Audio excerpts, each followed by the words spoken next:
Today, March 16, 2026. Other day we were discussing about a strainer, a soap water strainer.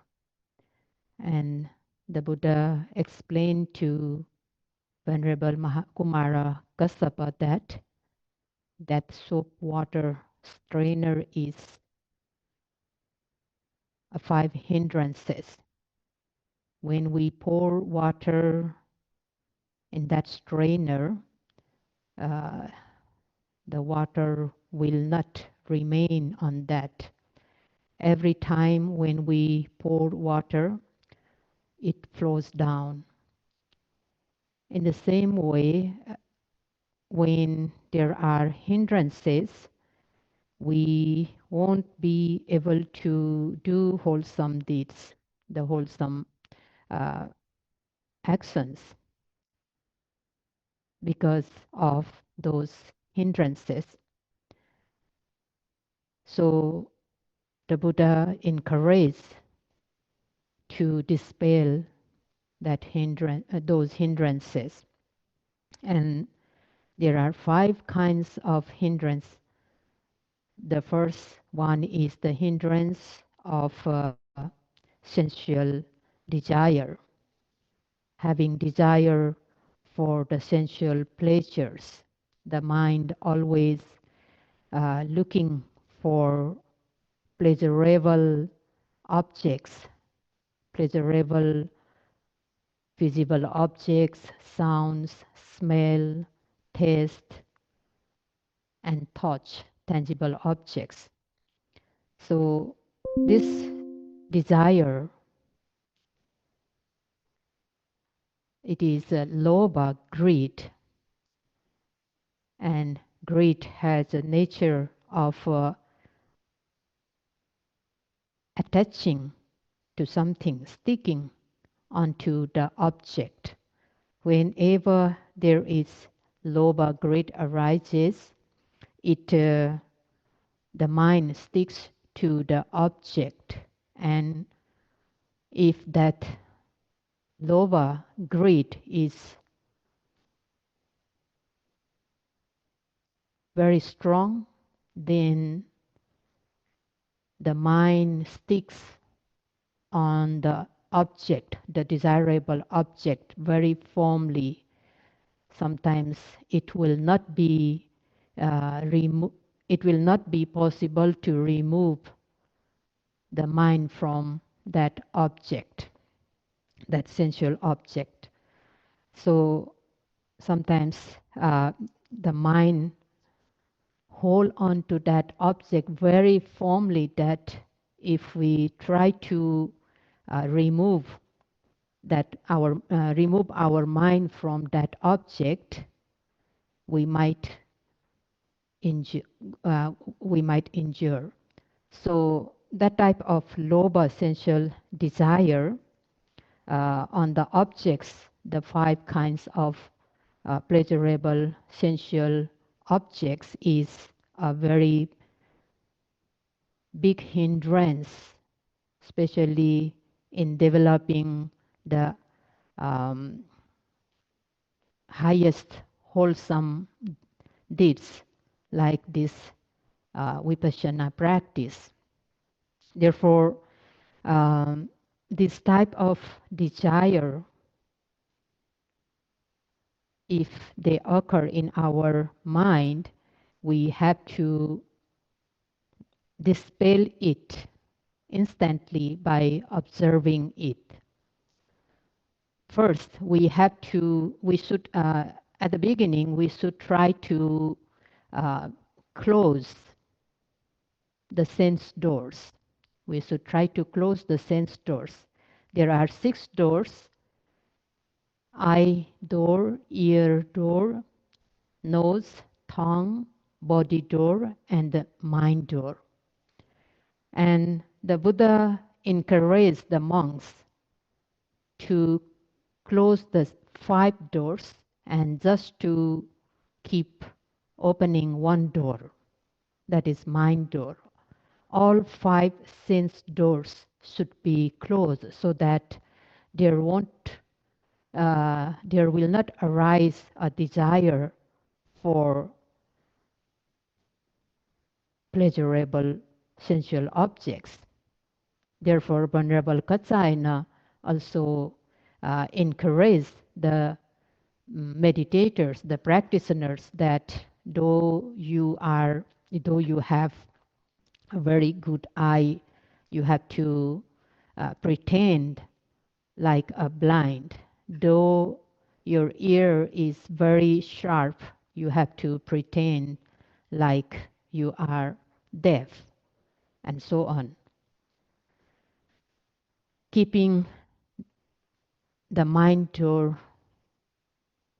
open and try to observe every presently arising objects helps to prevent this sensual desire from occurring.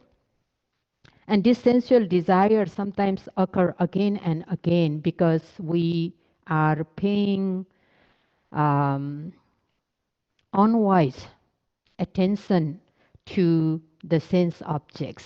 We are thinking thinking about those sense objects again and again, and therefore sometimes uh, the sensual desire occurs constantly.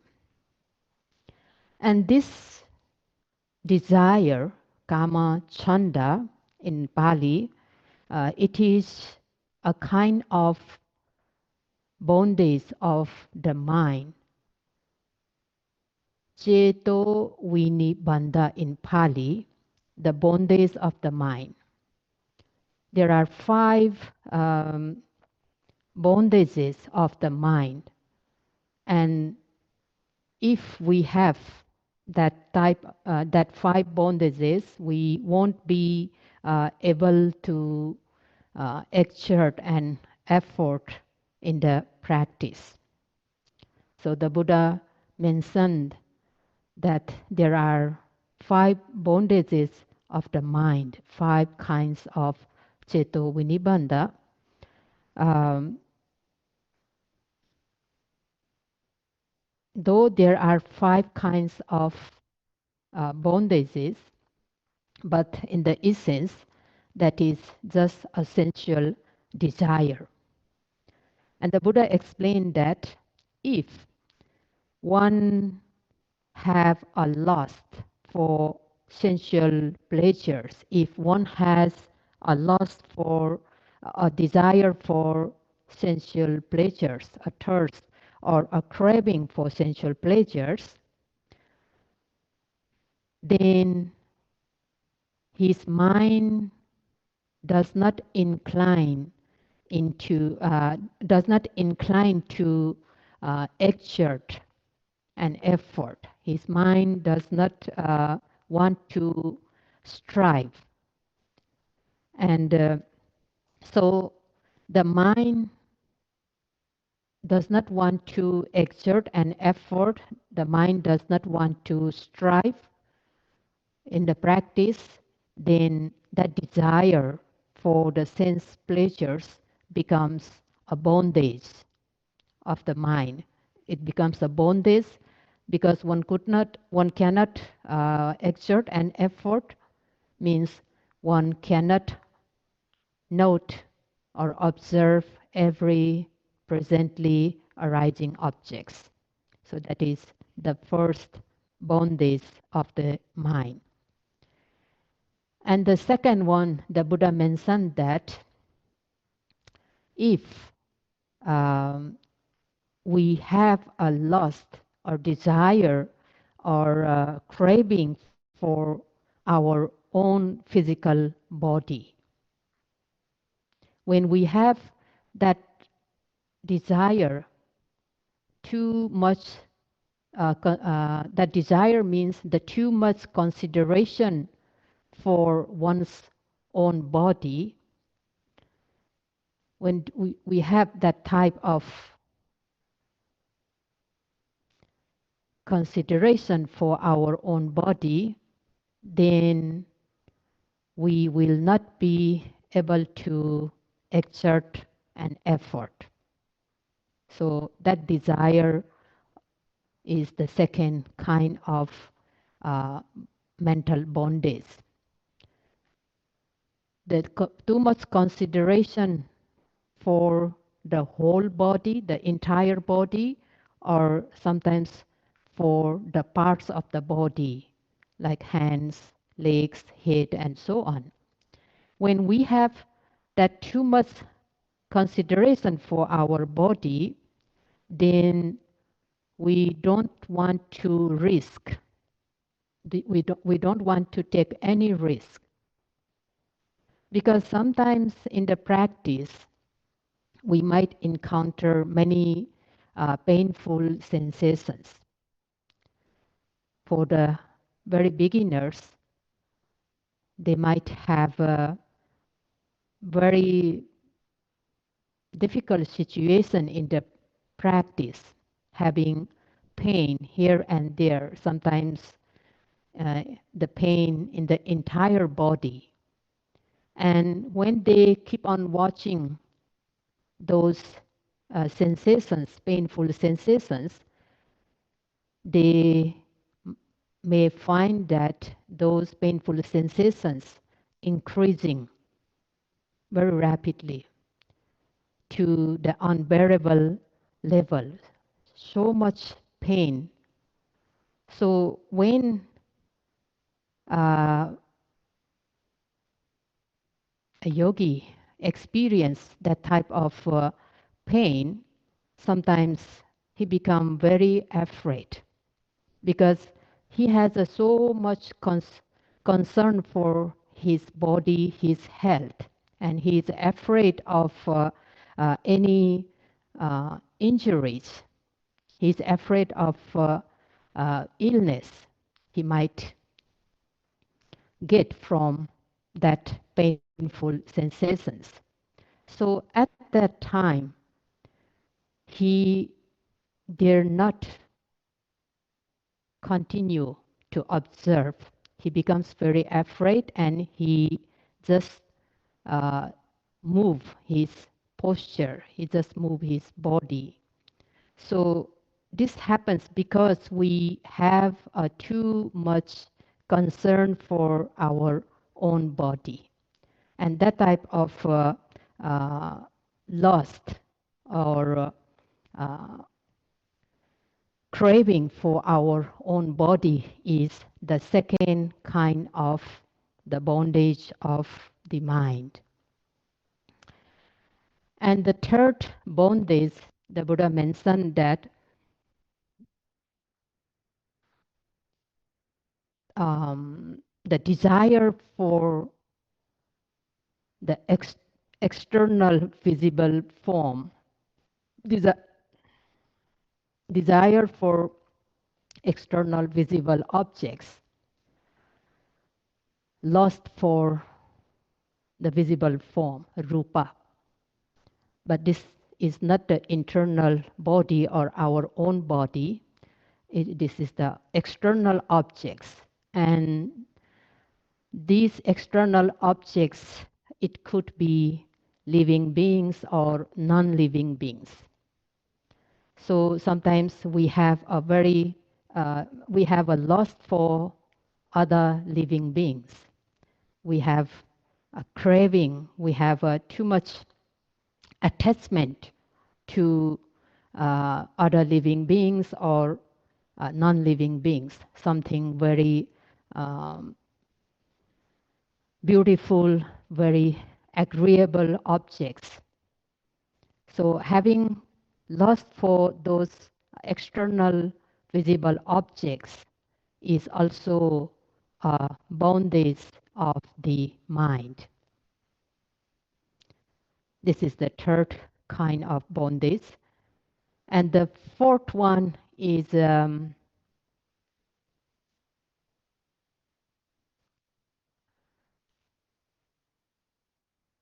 sometimes um,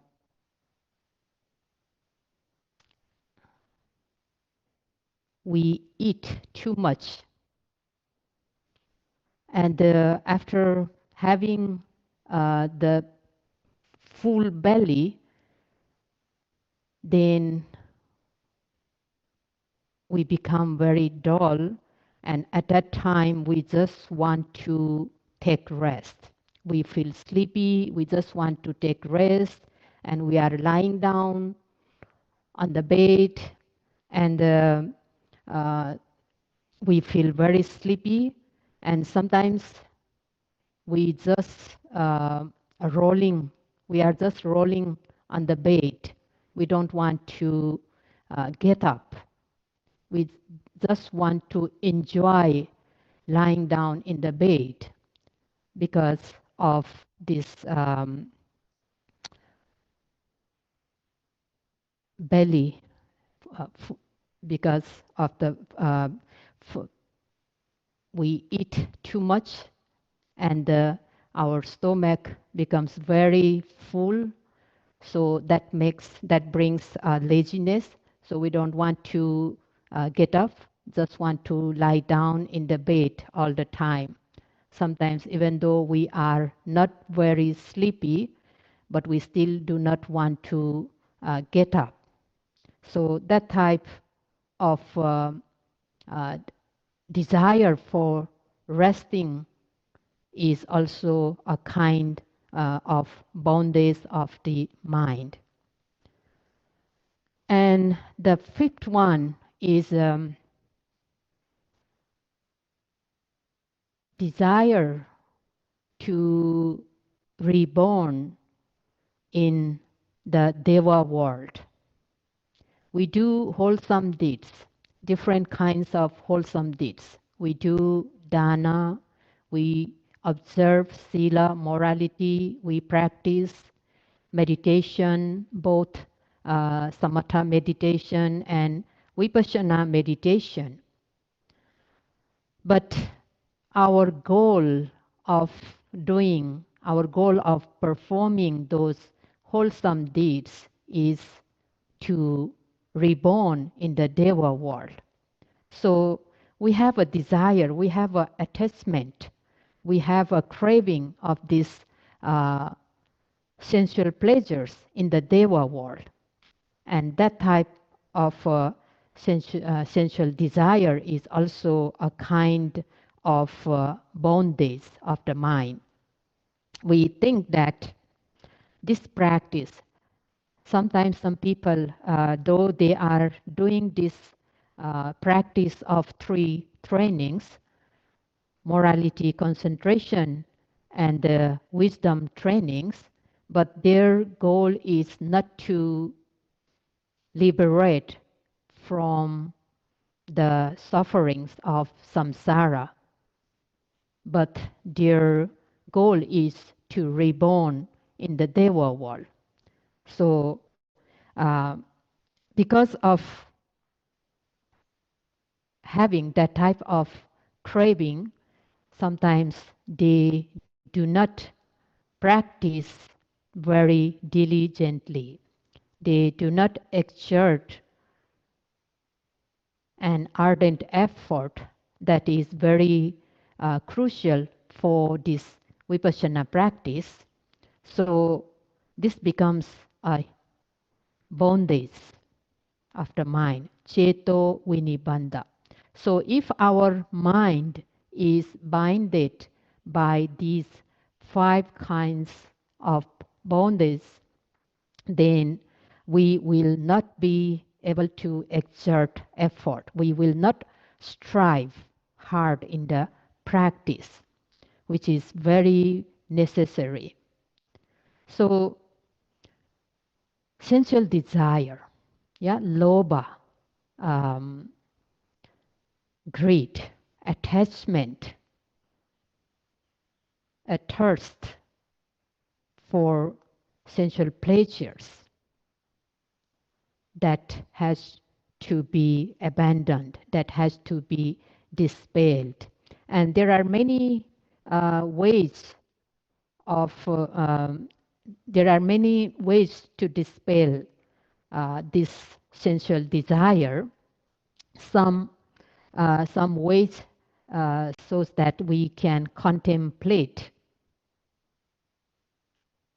But for the uh, complete removal of this sensual desire, we need to practice this meditation, especially vipassana meditation.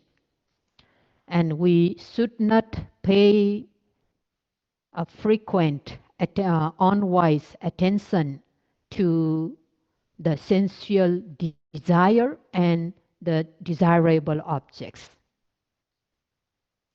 We should not pay attention to sensual desire. Sometimes the desire arises in the mind. I want something. I want this. I want that. So sometimes the mind, this wanting for the sensual pleasures, just keeps on arising in the mind, and the mind is holding on that. Then we won't be able to dispel this sensual desire.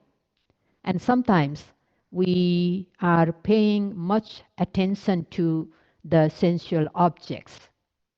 We are just thinking about the sensual objects, and that also will not help to dispel this kama chanda sensual desire.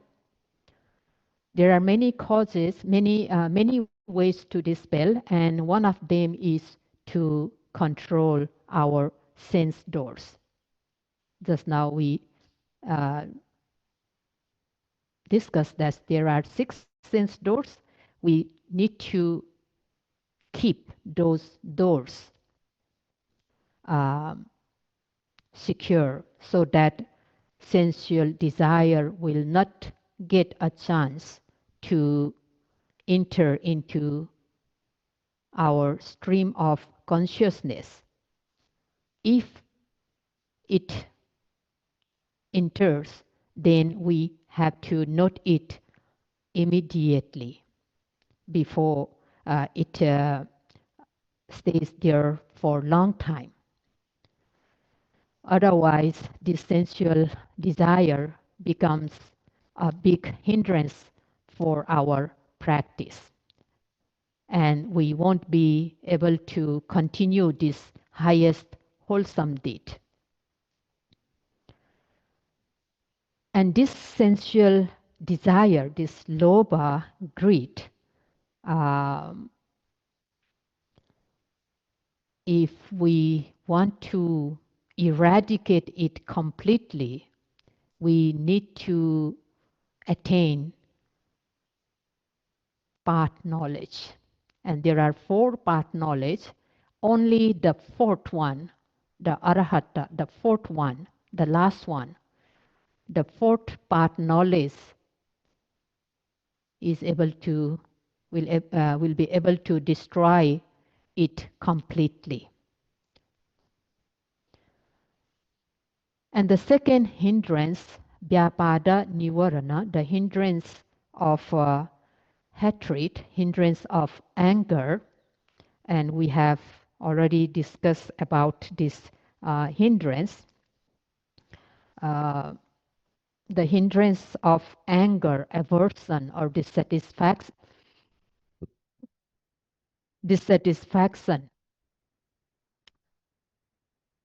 This could arise in our mind when we meet something we dislike, something we don't want.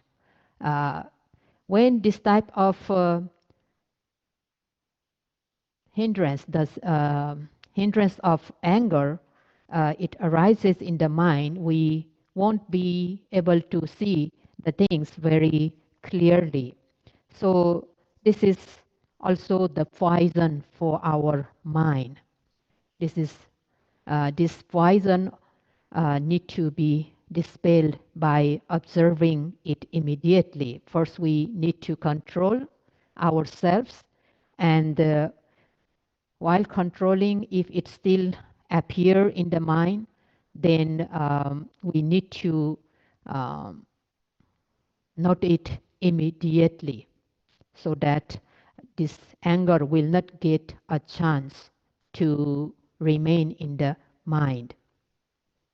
And this anger arises because of a frequent unwise attention to the aversion. We are thinking about that hateful matters again and again, and therefore there arises this anger continuously. So we should not pay attention to the objects of anger. We should not pay attention to the objects of anger. If we are recalling those objects of anger again and again, we will not have a peace in our mind. Therefore, in Dhammapada, the Buddha said that Akko chimang avatimang azinimang ahasime yesatang upanayyanti verang tesang na sammati. This is very good verse. We have to remember it. If we have thoughts in our mind all the time, like he abused me, he beats me, he defeated me, and he robbed me. So he did something bad to me. Yeah, he abused me, he humiliated me, he beats me, he defeats me, he robbed me. If you are thinking that way all the time, oh, he did this to me. Every time we are thinking, oh, he did this to me. So if we keep on thinking that way, then the hatred will not, the anger will not be cooled down. The anger will increase. The anger will increase continuously. Like the other day, we were talking about Uttu Mahika, a bullfrog. When this frog, actually it is very small in size, but when it is touched by something, some stick, then this frog swells. It becomes bigger and bigger, and at last it cannot move anymore. It becomes so big that this frog now cannot move, and it will, this frog, other birds will eat this frog. This frog will meet a danger. So too, if we develop anger in our mind, just thinking that, oh, this person did this to me, he humiliated me, he abused me, something like that. If we keep on thinking that way, then we will not have a peace in our mind. The anger will not cool down. But on the other hand, if we do not think that way, then the anger will not increase. So Vyapada Nivarana, because this the hindrance of anger is also one of the hindrance that can prevent knowledge from occurring. Therefore, we need to dispel this anger as soon as it arises. We need to dispel it by observing it as soon as it arises. And Sometimes we need to reflect, we need to analyze uh, that when the anger occurs in our mind, sometimes we need to um, reflect on or analyze that karma, that everyone has their own karma as their own property. So there is no benefit of having anger towards others.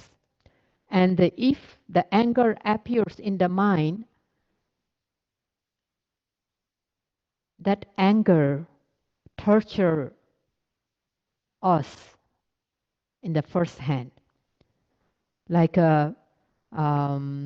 if we become very angry and if we want to hit other people with a very hot um, iron ball, when we when we catch that iron ball to throw it to others, but at first our hand will burn. Our hand will burn first. So if we um, if we are angry all the time, if we are having this aversion towards others all the time, we will not have a peace of mind. We will not have a peace of mind. Therefore, sometimes we have to reflect on that. Oh, having anger in the mind is of no use. First, I suffered. I suffered a lot because of this anger. So that way, sometimes we can suppress that anger, and also uh, by sending loving kindness, by developing metta, loving kindness towards other beings, also helps to suppress this anger. But if we want to uh, eradicate it completely, again, we need to attain path knowledge, the third path knowledge, anagami magga jnana, the third path knowledge. We have to attain, we have to gain that path knowledge so the anger, the uh, hatred will be the hatred will be destroyed completely. So that is the aversion, the hindrance of aversion is the second hindrance that we need to dispel, we need to uh, throw away. And as long as our mind is free of hatred, free of anger, we will be able to enjoy our life. Especially, we will be able to enjoy the bliss of Dhamma.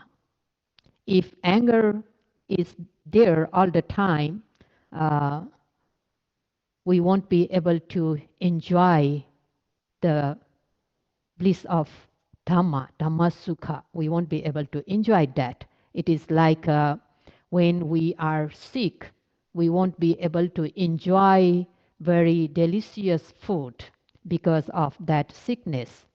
So too, when anger or hatred is present in our mind, then we won't be able to enjoy the Dhamma.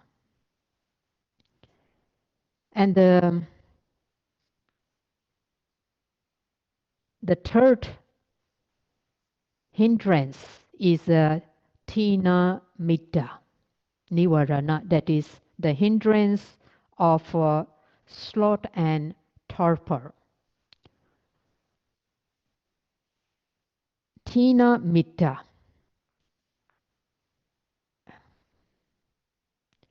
it is the laziness. laziness of the mind.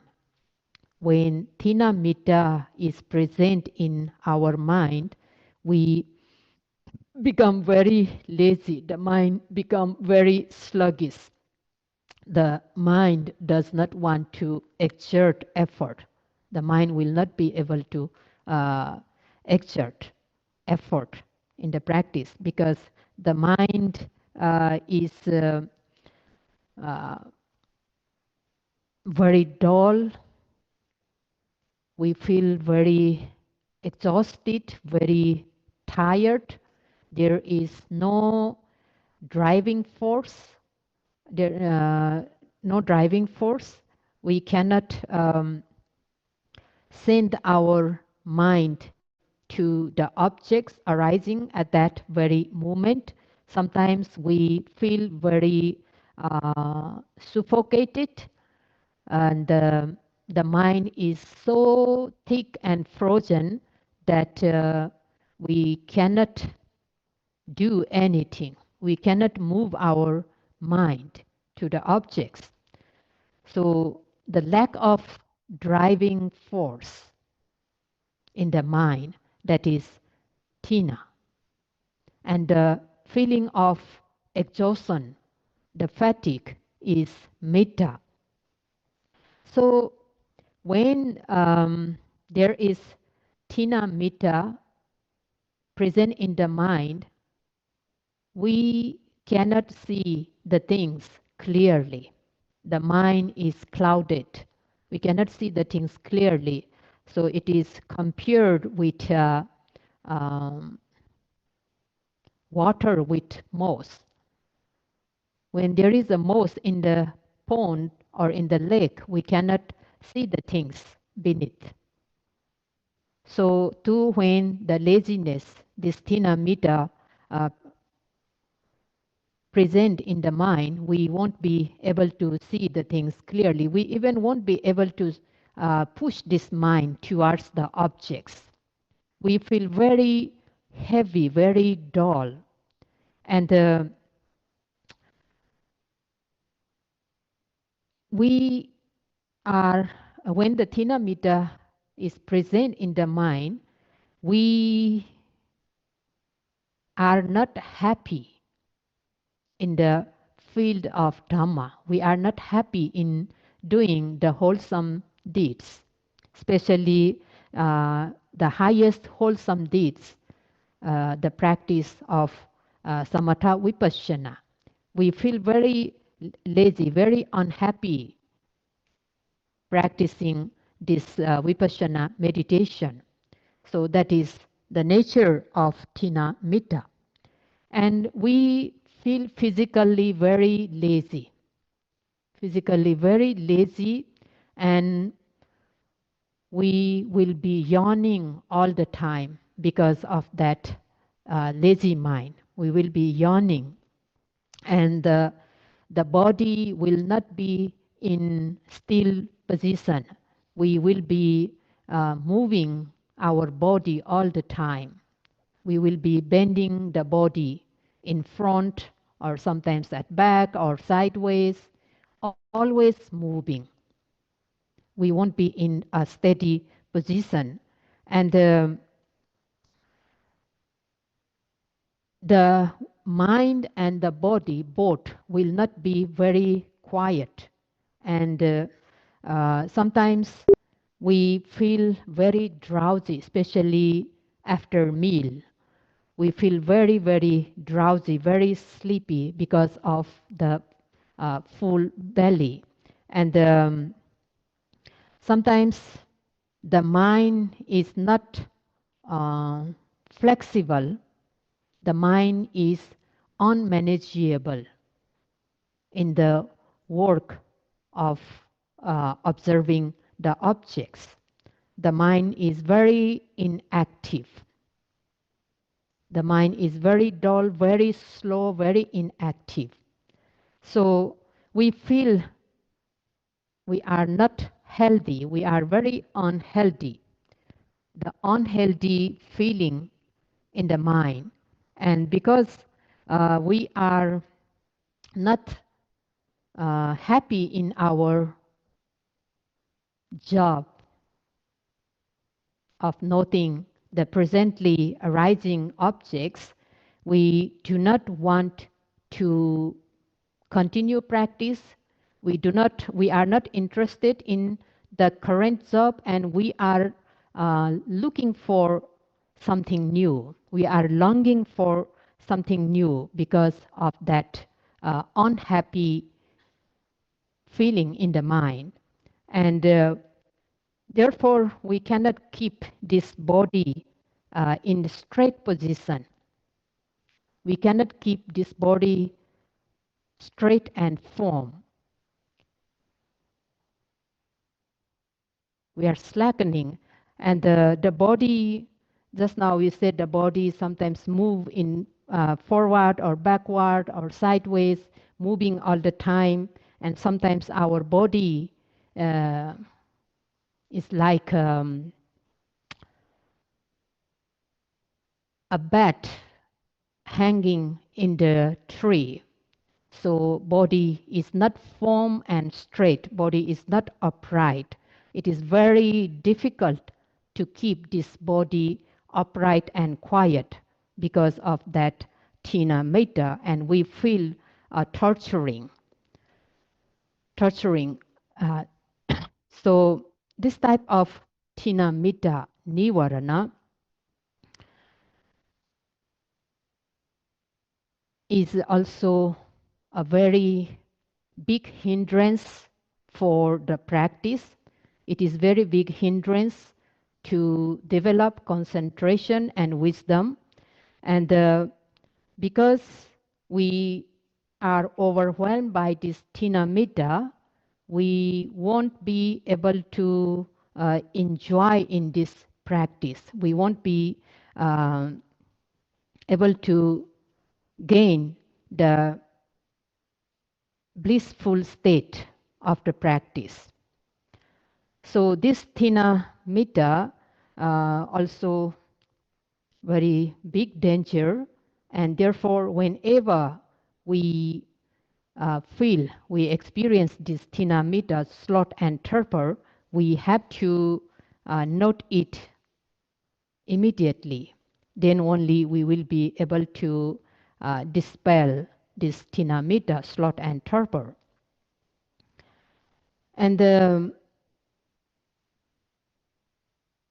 sometimes if we feel very, very sleepy while doing sitting meditation, and to dispel it, sometimes we need to think about the light, the bright light. We need to think about the bright light um, because that brightness sometimes helps to dispel this tina mitta, or sometimes we may need to change posture. Changing posture here means if we feel too sleepy while doing sitting meditation, and we try to note it, we try to overcome it by observing it, but we could not overcome it. So sometimes we may need to do the standing meditation, or sometimes we may need to do walking meditation if this tina metta, sloth and torpor, is too strong. And sometimes sitting in the open place also helps to dispel this tina metta. And the Buddha explained Venerable Moggallana the different ways to dispel this tina mitta, to overcome this tina mitta. Some of them are just we mentioned, changing posture, changing position of the body. If too much sleepy while sitting, doing sitting meditation, and sometimes we do standing meditation or walking meditation, and sometimes looking under bright lights, sometimes sitting outside, sometimes pulling our ears to hurt it, pulling our ears, sometimes washing face. So there are many ways the Buddha mentioned to dispel this sloth and torpor, tina mitta, because this is the very nearest enemy, especially at the beginning of the practice. The nearest enemy giving trouble to the beginners. So if we won't be able to dispel this tina mitta, then we won't be able to progress in our practice. Therefore, if we want to have a very significant improvement in the practice, we need to get rid of tina mitta. Tina mitta, again, not only the sleepy feeling, not only the sleepy mind, but the laziness. Though we are not sleepy, if we are very lazy to observe objects, then we won't be able to progress in the practice. And also sometimes this tina mitta, this laziness, occurs because we are expecting for something special in the practice. We are expecting too much in the practice, and also we